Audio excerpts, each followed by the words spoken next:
কি গো, বাবা মা আসছে, ফোন করেছিল। বাজার থেকে কিছু কি চিকেন টিকেন নিয়ে আসি নাকি? না না, এত রাত্রিবেলা তোমাকে আর চিকেন আনতে যেতে হবে না। ভাত ডাল আলু ভাজা রান্না হয়ে গেছে, এটাই খাইয়ে দেবো।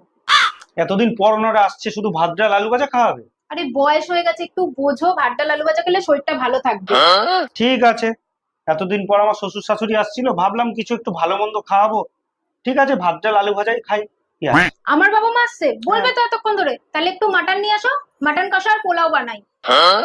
এত রাত হয়ে গেছে, তুমি মাটন কষার পোলাও খাওয়াবে এই গরমে? ভাত ডাল আলু ভাজাই করো। তাহলে একটু চিকেন এনে দাও, চিকেন আর ভাত করি। এই বয়সে এখন রাত্রিবেলা চিকেন খাওয়াটা ঠিক না, তুমি ভাত ডাল আর আলু ভাজাই করো। তাহলে একটু মাছ এনে দাও, একটু মাছের ঝোল আর ভাত করি। না, প্লেন ভাত ডাল আর আলু ভাজা, কোনো রিচ নেই। তাহলে একটু ডিম কষা তো করি। না না, একদম না, ভাত ডাল আলু ভাজাই করো। তো ভাল লাগে না ভাত ডাল আলু ভাজা।